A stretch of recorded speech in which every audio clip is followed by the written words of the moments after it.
sanitário. Então, na aula de hoje, a gente vai ficar somente nos princípios do esgotamento sanitário. O que é, para que serve, como que funciona, o que ele tem que fazer para funcionar bem, aqueles critérios de desempenho. Hoje a gente vai se ater somente a isso, beleza? Então, princípios do esgotamento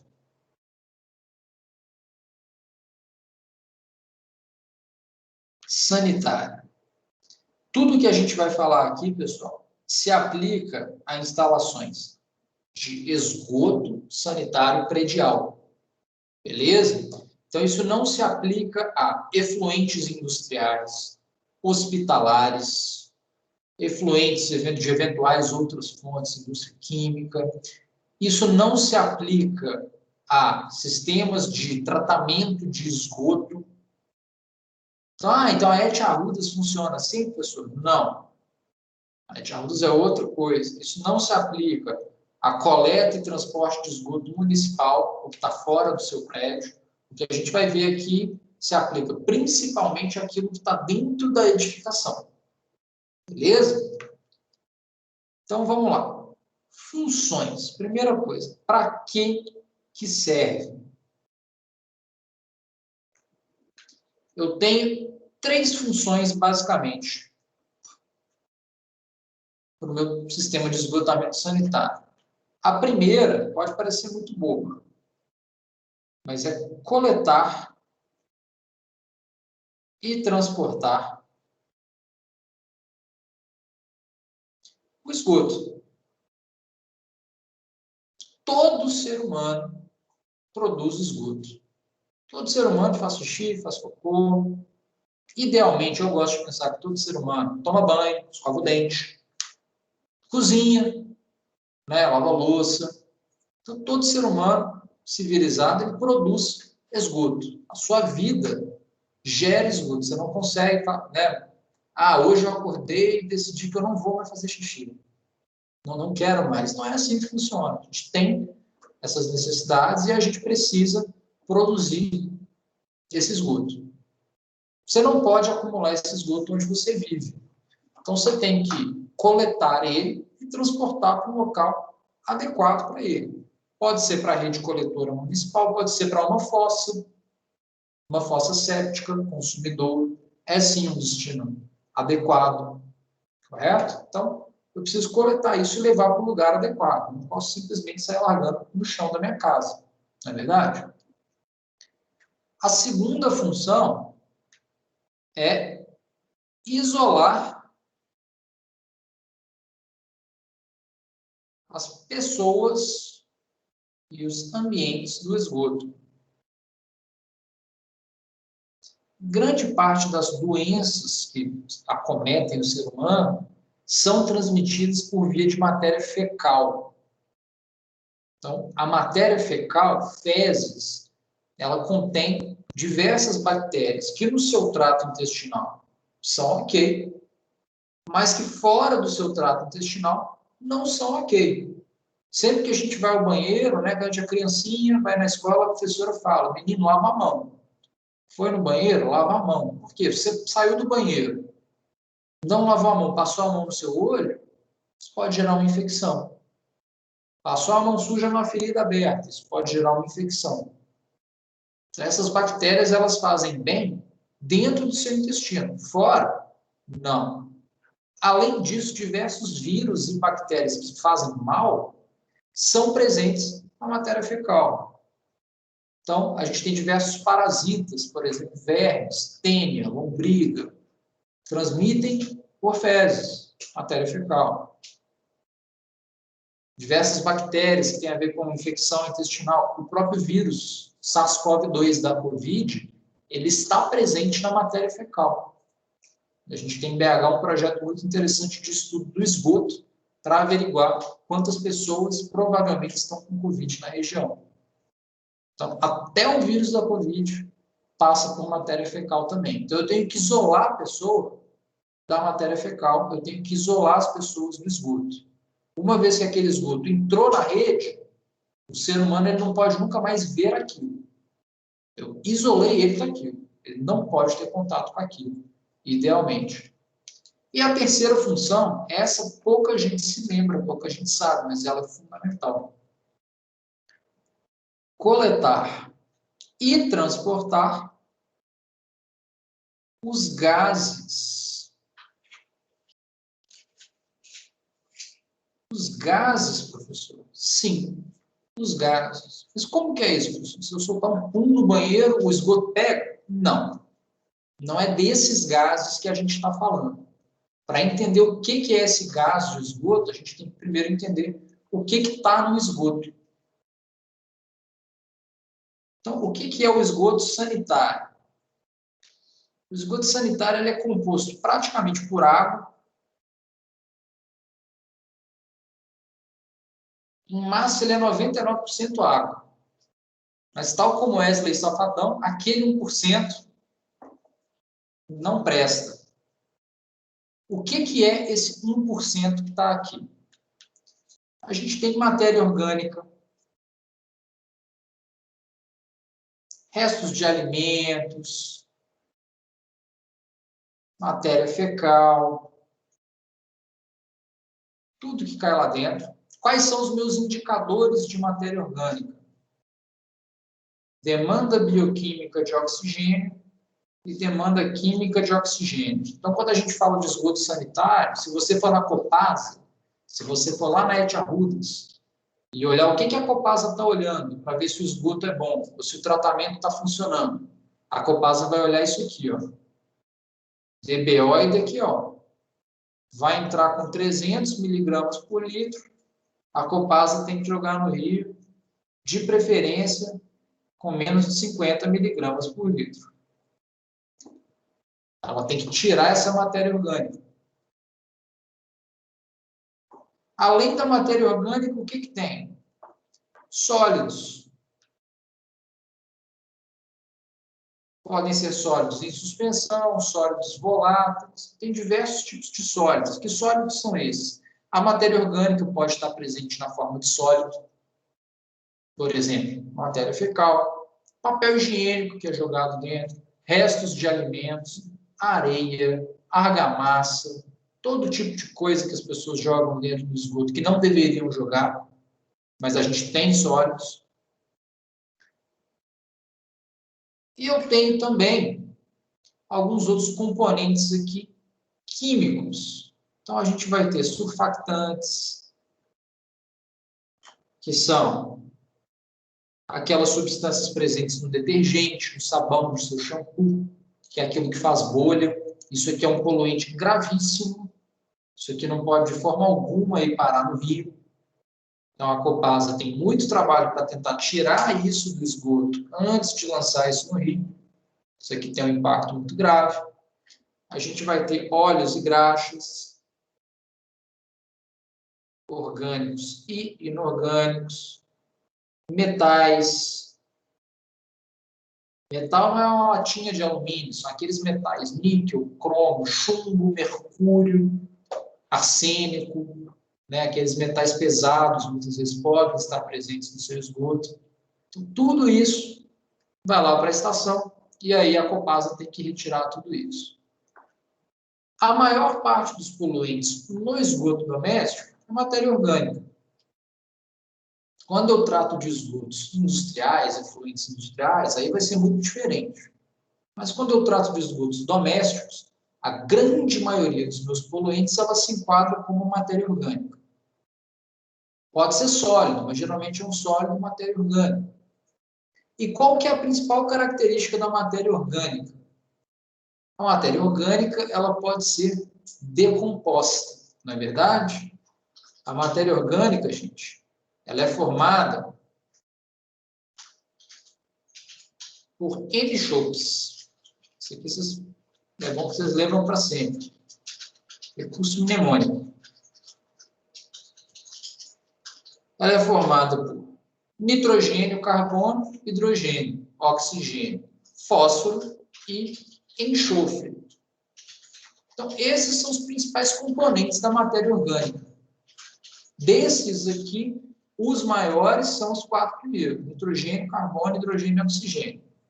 que esses gases, o que esses elementos vão fazer? Essa matéria orgânica, se eu pegar, por exemplo, meu almoço de hoje, pegar um pratinho, separar, deixar em cima da pia e voltar 3 semanas depois para ver o que aconteceu, vai estar tudo podre, não é verdade? Em decomposição.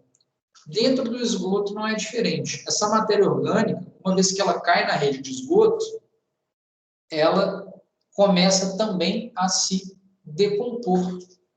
As bactérias e fungos presentes ali no esgoto vão decompondo essa matéria. E quando eu decomponho esses N-chopes em produtos menores, eu vou gerar sempre alguns componentes muito infelizes. O nitrogênio, por exemplo, vai gerar um componente que todo mundo aqui está muito familiarizado. NH3, amônia. Então, a maior parte de vocês aqui já deve ter ido a um banheiro de rodoviária, a um estádio de futebol ou a um bar copo sujo. Um dos 3, pelo menos, você já foi. Se você não foi nos 3. Sabe aquele cheiro de banheiro público, de fim de festa, infeliz? Aquele cheiro de xixi velho? Aquele cheiro é amônia. Porque o principal produto da nossa urina é a ureia. A ureia é um composto à base de nitrogênio. A ureia, com o calor e num ambiente que não é ácido, ela se decompõe e forma amônia. O que o dono do boteco geralmente faz? Joga gelo e limão no mictório. Para quê? Para deixar aquilo gelado e ácido. Não é para fazer caipirinha com xixi. É para deixar gelado e ácido para que a amônia não se forme dentro do banheiro. Para ela se formar só lá dentro da tubulação de esgoto. A amônia, além de mal cheirosa, ela também é tóxica ao ser humano. A concentração de toxicidade é relativamente alta. Você pode detestar o banheiro público lá da rodoviária, mas você não vai morrer intoxicado por amônia ali. Mas em vazamentos maiores, isso é sim um risco grande. Quem já trabalhou em indústria aí sabe que reservatório de amônia é sempre um problema ocupacional. O carbono, por sua vez, vai formar um outro componente que a gente conhece bem, o CH4, que é o metano. Metano, gente, é o biogás, é o gás do pum. Você gera metano todo dia. Comer uma feijoada está gerando metano. Mas ele não é o que traz cheiro. Ele é inodoro, ele não fede.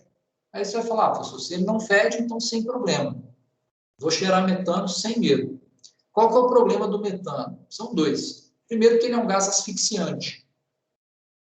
Ele toma o espaço do oxigênio e ele te mata asfixiado. Então, altas concentrações de metano podem ser letais. Segundo, muito mais perigoso, é que o metano é um gás excelente combustível e é um gás explosivo. Então, todo mundo já deve ter visto ou ouvido falar de acidente com fossa. A fossa explodiu ou alguma coisa nesse sentido. O metano, gente, se vocês fizeram o exercício de gás que eu passei, vocês vão lembrar que ele é justamente o principal gás que a Gasmig leva nas linhas de gás natural. O gás natural é pelo menos 95% metano. Esse mesmo metano está presente no esgoto. Então, por que eu tenho que tirar esse gás ali, coletar e levar embora? Porque esse gás, se eu deixo ele acumular no ambiente, ele vira um risco do quê? De explosão. Por ser um gás que é um excelente combustível, mesmo em concentrações não tão elevadas, existe o risco alto de explosão. Então, metano também se forma no esgoto. E o enxofre forma um outro velho amigo nosso, que é o gás sulfídrico, H2S, ou ácido sulfídrico. A gente chama de gás que ele se apresenta na forma de gás. O gás sulfídrico, gente, todo mundo aqui também já teve a infelicidade de cheirar, provavelmente. É o gás que é formado quando o ovo apodrece. As proteínas são muito ricas em enxofre. E o ovo tem muita proteína. Então, quando ele apodrece, dentro do ovo se forma muito o quê? Gás sulfídrico. Na hora que quebra daquele cheiro horrível, é o H2S. O problema dele é que o cheiro é horrível? Não, isso é só um incômodo. O problema dele é que ele é extremamente tóxico e também é combustível e explosivo.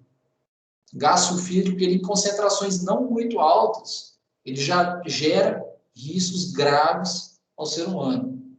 Riscos de começam primeiro com irritação das mucosas, dos olhos, do nariz, levam à falha pulmonar e eventual morte, ok? Você vai morrer porque sua tubulação de esgoto predial está mal feita? Não.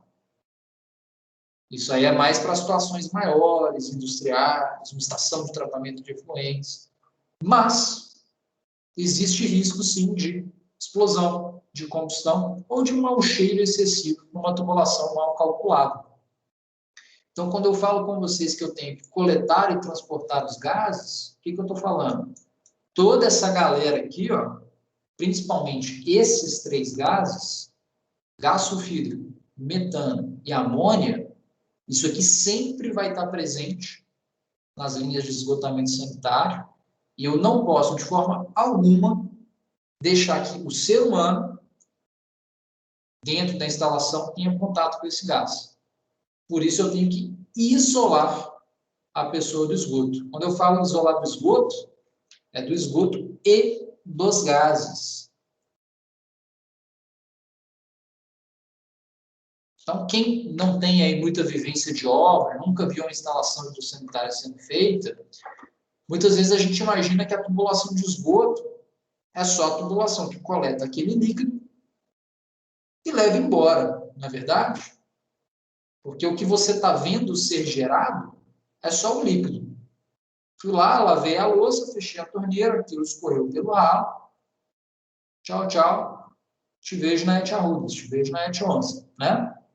Só que, naquele processo ali de passar pela tubulação, de descer, aquela mistura de água com matéria orgânica, sólidos, surfactantes, ela está constantemente soltando gases.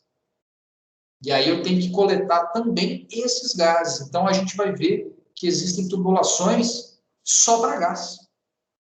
Dentro da tubulação de esgotamento sanitário. A gente vai ter uma série de tubulações de elementos cuja função é coletar os gases e levar esses gases embora sem que as pessoas tenham contato com esse gás. Beleza? Todo mundo entendeu, gente? Isso aqui é fundamental. Quase nenhum, isso você não vai encontrar na apostila, quase nenhum livro entra nesse nível de detalhe, mas é importantíssimo a gente saber por que eu tenho essas questões, qual é a importância. Porque muita gente não dá essa importância necessária e acaba levando aí a instalações extremamente mal dimensionadas que podem, num caso mais grave, gerar risco realmente assim, de morte para as pessoas que estão ocupando ali, principalmente por risco de explosão, mas também por intoxicação ou asfixia. Beleza? Todo mundo comigo? Então, vou seguir em frente. Sim. Falamos, então, do que a instalação tem que fazer, por que ela tem que fazer, quais são os riscos.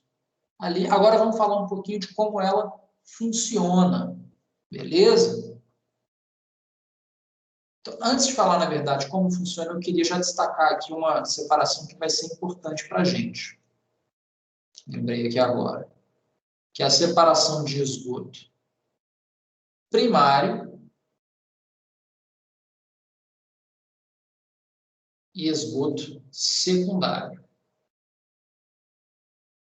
Esse nome pode confundir. Então, a gente vai ver isso na aula de hoje. Eu vou repetir na próxima aula e eu vou repetir na outra aula, porque o nome é confuso. Vocês têm que saber isso bem. Então, eu falei com vocês que o ser humano não pode ter contato com os gases, não é verdade? Mas se você chegar no seu banheiro da sua casa, eu tenho certeza que no banheiro da sua casa existe um vaso sanitário. Não é verdade? Não conheço um banheiro sem um vaso sanitário. Se o seu banheiro não é um lavabo, tem lá também um chuveiro, e se tem um chuveiro, tem um ralo. O chuveiro faz parte da instalação de água, mas o ralo já faz parte da instalação de esgotamento sanitário. Ele pega a água suja do chuveiro e leva embora. Na sua torneira também tem ali um ralinho que leva a água embora. E possivelmente no piso do seu banheiro tem um ralo adicional para você poder dar faxina e jogar água ali dentro. Não é verdade? Ora, se você não pode ter contato com o esgoto, como é que eu tenho aparelhos que compõem a instalação de esgoto dentro da minha casa, dentro do meu banheiro, do espaço que eu ocupo? Eu estou correndo risco? Não, desde que seja bem dimensionado. Então, o que é esgoto primário? O esgoto primário, ou as tubulações, equipamentos de esgoto primário, é onde tem contato com o gás. Então, aquele tubo que está passando por debaixo do seu piso, levando isso embora, levando para o coletor da Copasa. Existe gás ali dentro daquela tubulação? Sim. Essas são tubulações de esgoto primário. O esgoto secundário são aquelas instalações, aqueles equipamentos que não têm contato com os gases de esgoto.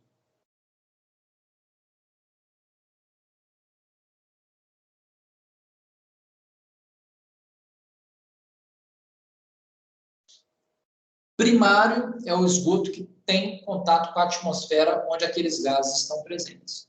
Secundário não tem contato. Por que eu digo que é contraintuitivo ou que é confuso a nomenclatura?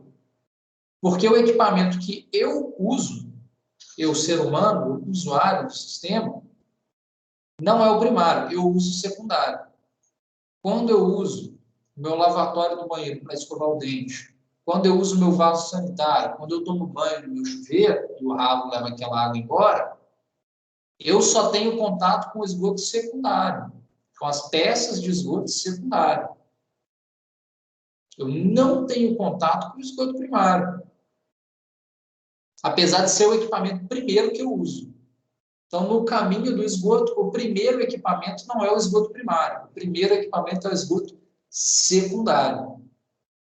Beleza? Então, essa diferenciação, essa separação, ela é muito importante, ela está descrita na norma. A gente vai ver na próxima aula onde que existe essa barreira, onde que divide entre primário e secundário, como que eu sei se é primário ou secundário. Mas essa é a divisão. Primário tem contato com o gás, logo, não pode ter pessoas, não é verdade? O esgoto primário nunca pode ser no ambiente onde tem pessoa. Porque a função do sistema de esgotamento sanitário é isolar a pessoa dos gases. Já o sistema de esgoto secundário, eu posso ter pessoas ali. Por quê? Tem água dentro do meu vaso sanitário. Mas ali não sai o gás do esgoto. Se sai, é porque está funcionando mal. Vocês já devem ter visto isso. Muito comum, por exemplo, pia de cozinha. A pessoa está com a pia desligada, sobe um cheiro horroroso. Aí você fala, nossa, essa pia está um fedor, cara, cheiro de esgoto. Isso é um sistema que está operando errado. A pia não podia ter contato com o esgoto primário. O usuário que utiliza a pia da cozinha, ele não pode ter contato com o gás, mas ele está tendo. Então, ali está funcionando como esgoto primário. A gente vai ver por que isso acontece também, como que eu posso evitar que isso aconteça. Beleza? Seguindo em frente. Princípio físico.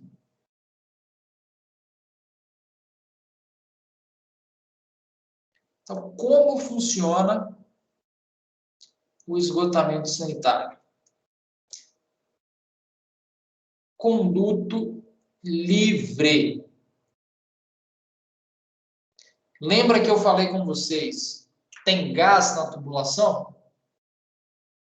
Esse gás, ele não pode ser pressurizado. Tá? Por quê? Combustível, combustível e queima também, apesar de não ser combustível. Os dois primeiros são explosivos também, além de combustíveis. Se eu pressurizo isso, gente, eu estou basicamente fazendo uma bomba dentro da minha instalação. Então, eu não posso ter a tubulação pressurizada. Tá? Esse gás não pode ser pressurizado. Existem situações específicas onde o esgoto vai ser pressurizado? Existem. Tá? Lá na elevatória da Copasa. Diferente. Dentro da instalação da sua casa, do seu prédio, de um shopping center ou de um hospital, não. Sempre conduto livre, ou seja, pressão atmosférica.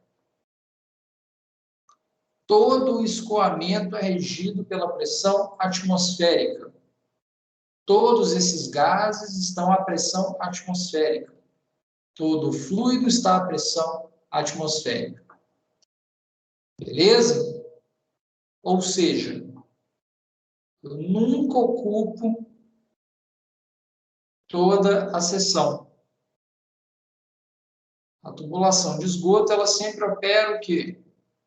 Com gás e fluido. Nunca cheguei. Essa situação no esgoto primário, certo? Primário e secundário, idealmente. Também. Secundário também. A gente vai ver a sua dúvida, André que está falando? É. Você vai ver que a sua dúvida ela é justificada, porque você deve estar pensando assim, poxa, mas no meu vaso sanitário, eu olho lá dentro, está cheio d'água, né? Uhum. E você pensa, não, mas ali não tem ar passando, ele está sempre cheio de água. Aquilo ali é um dispositivo fundamental para a gente poder ter essa separação. Então, na próxima aula, a gente vai falar muito sobre ele. Por que que no século XVIII o banheiro ficava fora de casa e hoje o banheiro fica dentro? É por causa desse dispositivo. Então, assim, sua dúvida é boa, já te adianto que não. Ali o que acontece ainda é conduto livre, só que a gente tem um dispositivo especial ali, que é o selo hidráulico, o feixe hidráulico, que a gente vai discutir nas próximas aulas. Beleza? Alguém mais quer perguntar, gente? Beleza. Então, seguindo em frente aqui, ó, sempre vou ter fluido e ar coexistindo nessa tubulação. Quando a gente pensa lá na equação de Bernoulli, equação da conservação da energia mecânica, vamos lembrar o que a equação de Bernoulli diz para a gente. É basicamente um balanço de energia entre dois pontos. Bernoulli diz que a energia mecânica é composta por pressão, H1 aqui na forma de coluna d'água, mais energia cinética e energia potencial gravitacional, energia de posição.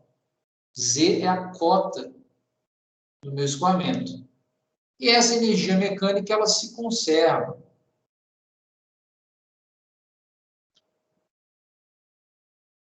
Lembrando que existe aqui uma perda de carga HF. Se eu não tenho diferença de pressão, se todo o meu escoamento está à pressão atmosférica, a coluna d'água no ponto 1 e a coluna d'água no ponto 2 vão ser iguais. Isso aqui some da equação. Logo, quem que vai mandar no escoamento, gente? A diferença de cota. Quando eu não tenho diferença de pressão, quem que faz a água escoar? Por que que a água sai lá da montanha e desce o rio inteiro e deságua no mar? Alguém já viu a água subir do mar, montanha acima? Você viu, hoje o Rio São Francisco resolveu subir. Trouxe a água do mar aqui para Minas Gerais. Vocês já viram isso acontecer? Nunca. Por quê? Porque a força vigente no escoamento, já que eu não tenho gradiente de pressão, a minha força motriz, quem toca tudo isso aqui, é a gravidade. Todo o escoamento do esgoto, ele ocorre por Gravidade. Se eu soltar a minha caneta aqui 100 vezes, ela vai 100 vezes de cima para baixo. Ela não vai magicamente, cansei de cair, eu vou subir agora. Não é assim que a gravidade funciona. A caneta sempre cai, o esgoto sempre cai. Ele vai da cota mais alta para a cota mais baixa. O que eu tenho que ter, portanto? Deve haver inclinação.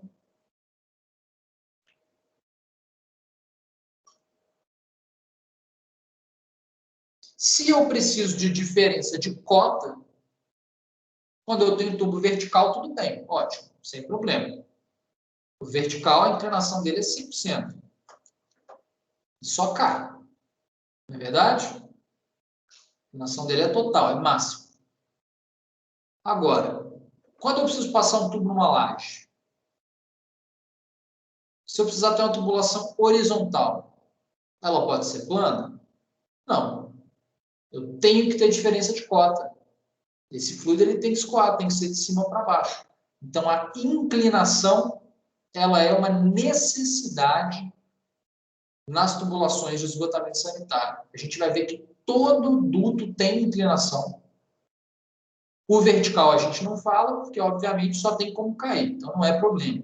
Mas os tubos horizontais, a gente sempre tem que levar em conta a inclinação, e problemas de inclinação geram falhas graves depois no projeto. Então a gente vai ver como especificar, ok? Como escolher a melhor inclinação para cada tipo de tubulação e por quê. Tudo isso na próxima aula. Hoje basta a gente lembrar que todo duto de esgoto sanitário ele deve ser inclinado, senão não há escoamento. E se eu quiser calcular esse escoamento, professor, o que eu posso fazer? Para calcular esses escoamentos, pessoal, a gente vai se lembrar da equação de Manning, que é a equação que descreve o escoamento de um fluido, particularmente focado na água, quando escoando por conduto livre. O que a equação de Manning diz para a gente? Que a velocidade média de escoamento de um determinado fluido, ela é função do raio hidráulico, da inclinação, no caso da raiz da inclinação, e de um coeficiente de atrito. Como a vazão é velocidade vezes área, eu posso usar a mesma forma para calcular também vazão. E inclinação, coeficiente de atrito N. O que importa para a gente nessa forma? Esse não é um curso de hidráulica. A gente não vai ficar se debruçando sobre essa forma, colocando geometrias complicadas para calcular velocidade, calcular vazão, determinar diâmetro. Não é esse o foco desse curso. O que a gente tem que entender aqui? Algumas coisas importantes. Toda equação conta uma história. Primeiro, função do meu sistema de esgotamento não é levar o esgoto embora, coletar e transportar? Então, eu preciso de velocidade para isso. A velocidade não pode ser muito baixa. Então, quanto maior o raio hidráulico, maior a velocidade. Se eu quiser aumentar a velocidade, o que eu posso fazer? Aumentar o raio hidráulico. Se eu precisar escoar uma vazão maior, o que eu posso fazer? Aumentar o raio hidráulico. Inclinação. Quanto maior a velocidade, maior a inclinação. Quanto maior a inclinação, maior a velocidade. Não estou conseguindo escoar a vazão suficiente. Existe como aumentar a inclinação? Depois de construído, muitas vezes não. Mas em fase de projeto, sim. Então, se eu preciso passar uma tubulação, a vazão de contribuição ali, tem muito esgoto entrando nessa tubulação. Como que eu posso resolver isso? Como que eu posso dar conta dessa vazão? aumentando a inclinação. Quanto maior a inclinação, maior é a vazão que eu consigo escoar. Beleza? Última coisa, coeficiente de atrito N. Quanto maior é o coeficiente de atrito, pior vai ser a condição de escoamento. Menor a velocidade, menor a vazão. Então, eu tento reduzir o coeficiente de atrito. Boa notícia, o PVC é um duto, é um material muito liso, com coeficiente de atrito muito baixo. Então, isso torna o PVC um candidato ideal para o escoamento de esgotos sanitários dentro das nossas edificações. Então, a gente continua, tal como a gente fazia com a água fria, trabalhando também muito com PVC nas instalações de esgotamento sanitário. Beleza? Só para não passar batido aqui, muita gente talvez não conheça o conceito de raio hidráulico. E está imaginando, professor, que diabos é isso? Eu falei com vocês que só parte da tubulação fica ocupada pela água, não é? Pelo esgoto. O resto é ocupado pelo ar. Então, o raio hidráulico, ele não vai ser o raio do tubo. Isso é o raio do tubo. Mas o raio hidráulico, ele é diferente. O raio hidráulico, ele vai ser dado pela área molhada dividido pelo perímetro molhado. O que é a área molhada? Essa área azul aqui, ó, é a área da seção transversal que o líquido ocupa. Não é a área da seção do duto, é a área que o líquido ocupa quando eu avalio essa seção. E o perímetro molhado? O perímetro molhado é o comprimento de duto na seção transversal que o líquido toca. Vejam que a superfície do líquido não entra no perímetro molhado. Tá? Não é porque é perímetro que tem que dar a volta toda, não. O perímetro molhado, ele é apenas o comprimento da seção transversal que o fluido toca. Para que eu faço essa conta? Por que eu não boto aí diâmetro, qualquer coisa? Porque as condições de ocupação desse tubo vão variar com o tempo. Eu posso ter o tubo muito vazio num momento, muito cheio em outro. Além disso, a gente já sabe, quem fez hidráulica, que nem todos os dutos de escoamento são circulares. Eu tenho canais, calhas, por exemplo, que são seção quadrada, seção prismática. Então, eu posso ter outros formatos também. Qual que é a boa notícia que eu dou para vocês? Nessa disciplina, a gente só vai trabalhar com dutos circulares. O duto circular é o pior que tem para fazer conta, porque essa conta de área e perímetro envolve uma razão trigonométrica que não é trivial. Né? A solução prática aqui seria fazer a integral da função de preenchimento do duto em função da altura. Então, não é ideal, dá um trabalhinho, mas o que a gente vai fazer? Os fabricantes de dutos, eles têm tabelas das vazões suportadas, tabelas de raio hidráulico, tabelas com todos os dados que a gente precisa para faixas de ocupação do duto. Então, se você pegar hoje um catálogo comercial, da Tigre, da Manco, de qualquer grande fabricante, você vai ter geralmente essas especificações aqui, ó. Altura 25%, meia altura 75% e pleno. Então, o que a gente faz na prática? A gente vai especificar uma condição de uso. Então, falar, por exemplo, eu quero trabalhar com o meu duto, no máximo, a meia altura de lâmina d'água. Metade do diâmetro é a altura máxima de lâmina d'água que eu tolero. Vou pegar uma tabela de 50% do fabricante. Muito melhor do que ficar fazendo conta de raio hidráulico, perímetro molhado, área molhada. A gente não vai ter que trabalhar com isso. Então, da equação de Manning, o que eu espero que vocês saibam? Saibam que, primeiro, aumentar o raio hidráulico aumenta a vazão. Aumentar o raio hidráulico pode ser duas coisas, tá, gente? Primeiro, aumentar o diâmetro de fato, aumentar essa área aqui, mas também aumentar a área que eu tolero ser ocupado. Se eu saio de 25% e vou para 75%, eu estou aumentando o raio hidráulico. Tá bom? Segundo, inclinação. Esse para a gente é o principal. Quanto maior a inclinação, maior é a velocidade de escoamento e maior a vazão que eu consigo escoar. Então, de forma geral, o que a gente vai trabalhar muito dentro dessa disciplina? Balanço de inclinações. O método para a gente escolher o diâmetro do tubo vai ser muito semelhante àquele método de água fria. É um método de pesos também, apesar do peso ter um nome diferente. Quem já deu uma lida na apostila vai ter visto aí o nome UHC, Unidades Hunter de Contribuição.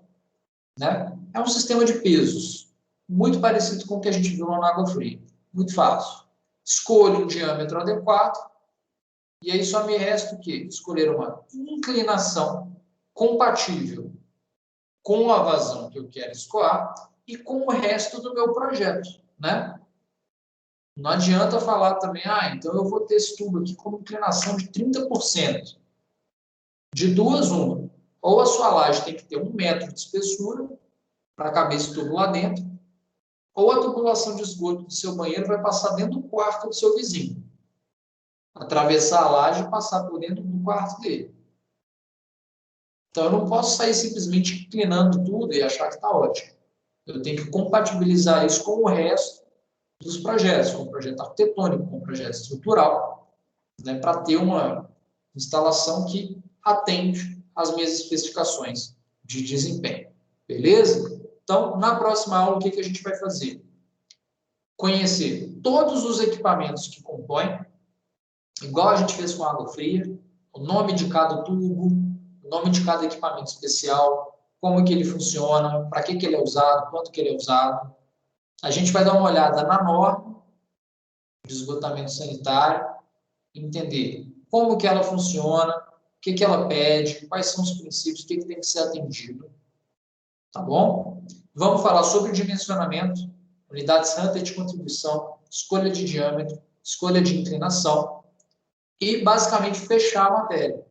E aí, na outra aula, a gente vai tirar uma aula inteira para fazer um projeto real, fixar os conhecimentos que a gente adquiriu, pegar uma situação real. Eu trago um projetinho aqui arquitetônico, um sanitário de empresa, e a gente vai dimensionar todas as tubulações, escolher conexão, escolher inclinação, verificar se atende aquilo que está previsto em norma, verificar se está compatível com a espessura de contrapiso, de laje, se eu consigo passar isso, se eu consigo executar isso. Tudo isso vai ser feito na aula depois da próxima. Beleza? Alguma dúvida, gente? Algo que ficou aí para trás que vocês não puderam perguntar, não entenderam, gostariam de saber?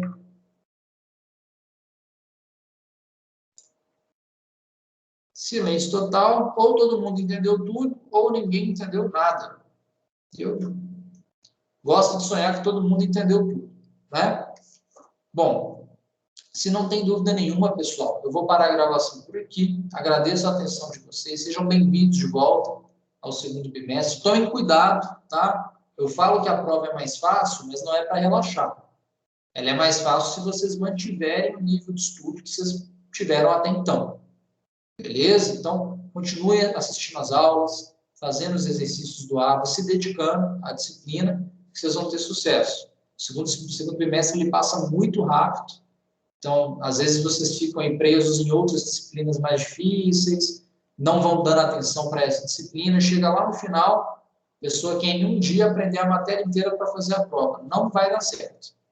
Tá bom? Então, tomem cuidado, a matéria é muito densa, é muita informação. Tire o tempo para assistir a aula, ler a apostila, fazer os exercícios, fazer as atividades do ABA, que vai dar tudo certo. Tá bom? Vou parar a gravação por aqui e em seguida eu me despeço de vocês.